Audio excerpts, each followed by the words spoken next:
Hello learners, என்னோட YouTube channel doctor Anu's literary கேலிபருக்கு உங்கள் எல்லாரையும் வரவேற்கிறேன். நாம் இன்னைக்கு இந்த வீடியோவில் பார்க்க போகிறது திலீப் புருஷோத்தம் சித்ரே அவர்கள் எழுதின ஃபாதர் ரிட்டர்னிங் ஹோம் அப்படிங்கிற போமுடைய பார்ட் 2 வீடியோ தான். ஏற்கனவே நாம் பார்ட் 1 வீடியோவில் ஆத்தர் பற்றின இன்ட்ரடக்ஷனும் இந்த போமோட தீம்ஸ் அப்புறம் பேக்ரவுண்ட் அண்ட் ஸ்டான்ஸா ஒன்னுடைய எக்ஸ்பிளனேஷன் டீட்டெயில்டாக தமிழில் நம்ம பார்த்துருக்கோம். இது வரைக்கும் என்னுடைய சேனலை சப்ஸ்கிரைப் பண்ணல அப்படின்னா சப்ஸ்கிரைப் பண்ணி வச்சுக்கோங்க. அப்போதான் நான் போடுற வீடியோஸோடைய நோட்டிஃபிகேஷன் உங்களுக்கு இமீடியட்டாக வரும். பெல் பட்டனை ப்ரெஸ் பண்ணி ஆல் நோட்டிஃபிகேஷனை செலக்ட் பண்ணி வச்சுக்கோங்க. இந்த வீடியோவில் நாம் ஸ்டான்ஸா 2ல இருந்து கண்டினியூ பண்ணலாம். வாங்க வீடியோவுக்கு போகலாம். Stanza 2. He hurries across the length of the grey platform, crosses the railway line, enters the lane. His chappals are sticky with mud, but he hurries onward.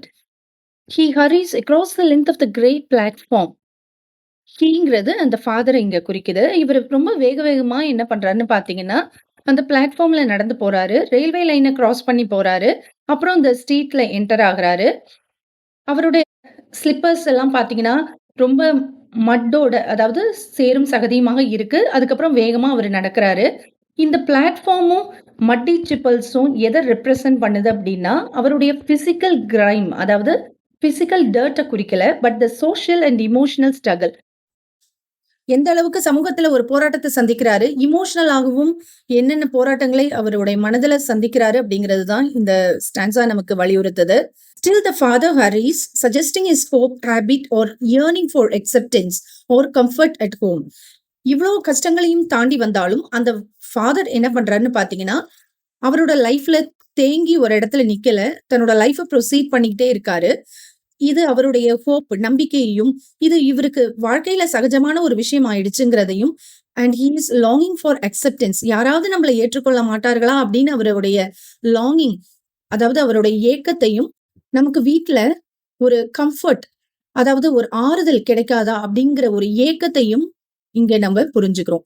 இந்த போயம்ல வரக்கூடிய ஃபாதர் இந்த போயம்ல இருக்கிறவரை மட்டும் சொல்லல, இந்த சொசைட்டில இவர மாதிரி எத்தனையோ ஃபாதர்ஸ் இருக்கிறாங்க இல்லையா, அவங்கள ரெப்ரசன்ட் பண்றதா தான் இந்த ஃபாதர் இருக்கிறாரு. Home again, I see him drinking weak tea, eating a stale chapati, reading a book. The father receives no warm welcome. He consumes weak tea and stale chapati, symbols of neglect and emotional starvation. வீட்டுக்கு வராரு, அங்க அவர் என்ன குடிக்கிறாருன்னு பாத்தீங்கன்னா tea. அந்த டீய இங்க poet week tea அப்படின்னு சொல்றாரு. அந்த மாதிரி சப்பாத்தியும் பாத்தீங்கன்னா ஒரு ஃப்ரெஷ்ஷா இல்லாத சப்பாத்தியை தான் அவர் சாப்பிடுறாரு, புக் ரீட் பண்றாரு.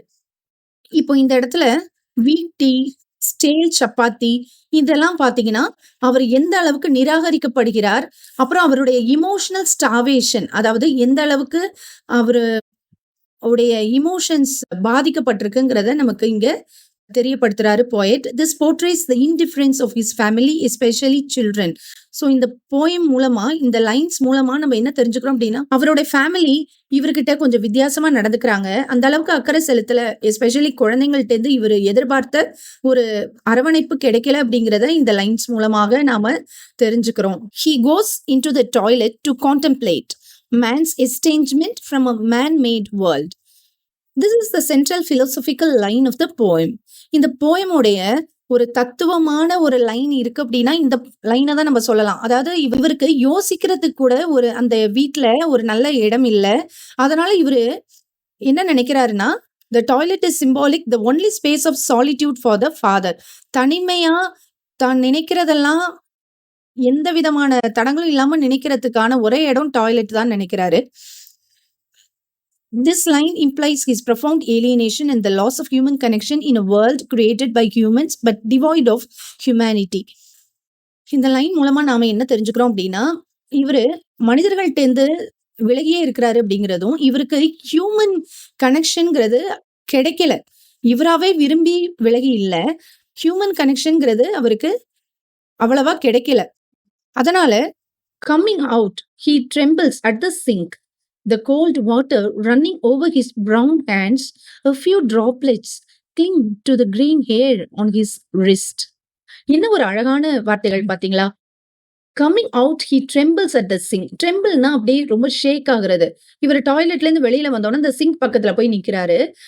ட்ரெம்பிளிங் அப்படிங்கிற வார்த்தை அவருடைய பிசிக்கல் வீக்னஸ் இங்க குறிக்குது. இது எல்லாமே அவருடைய ஏஜ் ஃபேக்டர்னால தான்.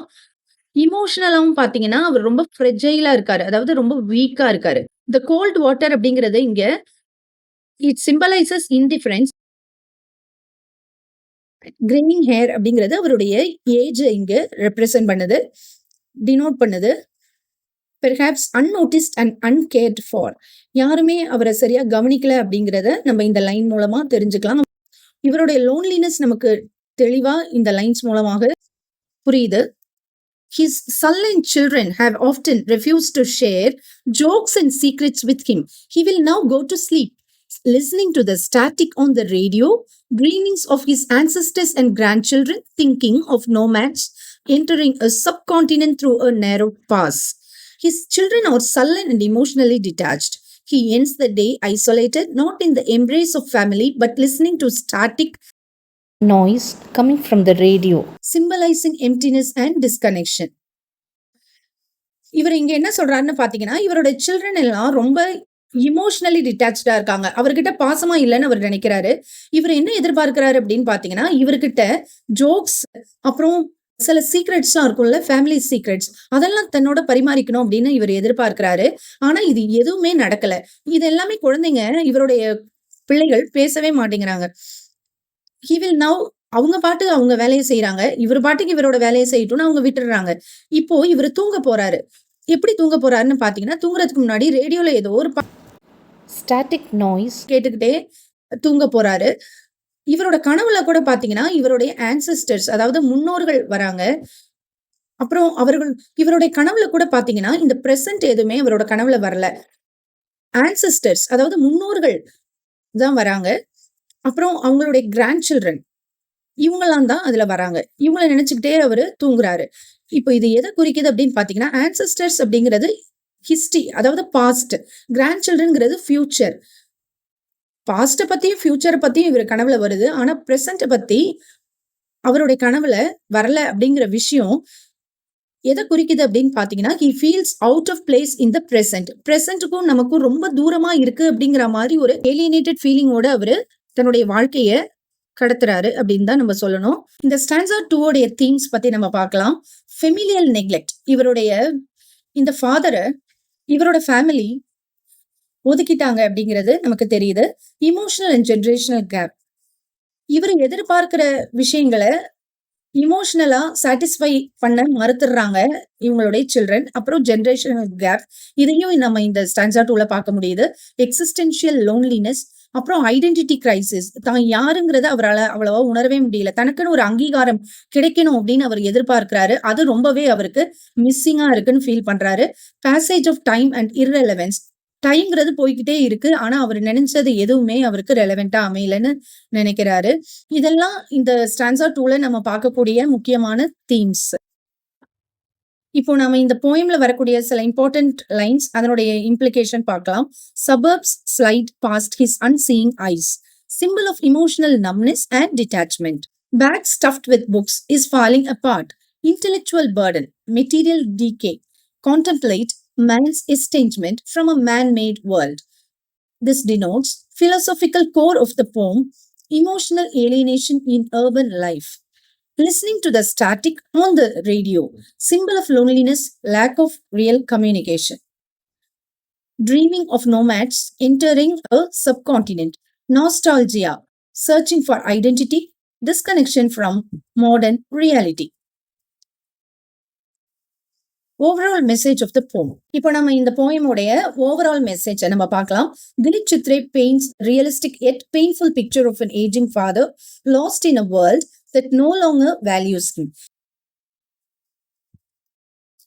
திலீப் சித்ரே அவர்கள் தன்னை மதிக்காத இந்த உலகில் வாழக்கூடிய ஒரு வயதான தந்தையின் யதார்த்தமான ஆனால் வேதனையான ஒரு சூழ்நிலையை பற்றி விவரித்து கூறுகிறார். It raises concerns about urban alienation, family neglect and emotional disconnect in modern life. இது நகர்ப்புறத்துல எப்படி அந்நியப்படுத்தப்படுறாங்க இந்த மாதிரி வயதானவர்கள், அப்புறம் குடும்பத்துல எப்படி புறக்கணிக்கப்படுறாங்க, நவீன வாழ்க்கையில உணர்ச்சி ரீதியான ஒரு டிஸ்கனெக்ஷன், அதாவது ஒரு துண்டிப்பு மற்றும் கவலைகளை பற்றி, நவீன இந்த உலகத்துல ஏற்படக்கூடிய கவலைகளை பற்றியும் தெளிவாக நமக்கு சொல்றதா இருக்கு. The poet uses minimalistic yet powerful imagery to reflect the emotional suffocation of the elderly. முதியவர்களுடைய உணர்ச்சி சார்ந்த வேதனைகளை இந்த போயம் மூலமாக கவிஞர் அவர்கள் ரொம்ப திறம்பட சொல்லியிருக்காரு அப்படின்னே நம்ம சொல்லலாம். இப்போ நாம கன்க்ளூஷன் பத்தி பார்க்கலாம். Father returning home is not just about a father returning from work, but about a man journeying through a life of invisibility, longing and internal isolation. Father returning home அப்படிங்கிற இந்த போம் ஆனது ஒரு அப்பா வேலையிலிருந்து வரக்கூடிய ஒரு சாதாரண விஷயம் மட்டும் கிடையாது. தன்னுடைய வாழ்க்கைக்கு எப்படி ஒரு அங்கீகாரம் கிடைக்கல அப்படிங்கிறதனுடைய ஏக்கத்தை பற்றியும், எந்த அளவுக்கு மன ரீதியாக தனிமையில் வாடிக்கொண்டிருக்கிறார் அப்படிங்கிறத உணர்த்துறதாகவே இருக்கு. The poem resonates deeply with readers of all ages, prompting reflection on how we treat our elders and the emotional cost of urbanization and modernization. Urbanization அப்படிங்கிறது நகரமயமாகுதல், மாடர்னைசேஷன் அப்படிங்கிறது நவீனமயமாகுதல். நமது பெரியவர்களை நாம் எவ்வாறு நடத்துகிறோம், நகரமயமாக்கல் மற்றும் நவீனமயமாக்கலின் உணர்ச்சி பூர்வமான ஒரு சூழ்நிலையை பற்றிய ஒரு பிரதிபலிப்பை தான் நம்ம இந்த போயமில் பார்க்குறோம். நம்ம எப்படி பெரியவர்களை அணுகுகிறோம், அவர்களை எப்படி நாம் நடத்துகிறோம் அப்படிங்கிறதையும் இந்த போயமில் தெளிவாக திலீப் சித்ரே அவர்கள் உணர்த்தியிருக்காரு. Let's hope that the stanza-wise summary with explanation for Dilip Chitra's poem, Father Returning Home, has provided us with valuable insights into this fascinating English poem. Dilip Chitra அவர்களுடைய இந்த poem, Father Returning Home, இதனுடைய stanza-wise summary-யை நம்ம explanation-ஓட பார்த்துருக்கோம். இது உங்களுக்கு ரொம்ப யூஸ்ஃபுல்லாக இருக்கும்னு நான் நம்புகிறேன். Stay tuned for more linguistic explanations on our channel, Dr. Anu's Literary Caliber. நம்ம அடுத்த வீடியோவில் வில்லியம் வேர்ட்ஸ்வர்த்தை பற்றி பார்க்கலாம். இந்த வீடியோ உங்களுக்கு பிடிச்சிருந்துச்சுன்னா லைக் பண்ணுங்கள், ஃப்ரெண்ட்ஸோடு ஷேர் பண்ணிக்கோங்க, சப்ஸ்கிரைப் பண்ணி வச்சுக்கோங்க. மறக்காமல் பெல் ஐக்கானை கிளிக் பண்ணி ஆல் நோட்டிஃபிகேஷனை செலக்ட் பண்ணி வச்சுக்கோங்க. அப்போ தான் நான் அப்லோட் பண்ணுற எல்லா எஜுகேஷனல் வீடியோஸோடைய நோட்டிஃபிகேஷனும் உங்களுக்கு வீடியோஸ் அப்லோட் பண்ண உடனேயே வரும். Happy learning.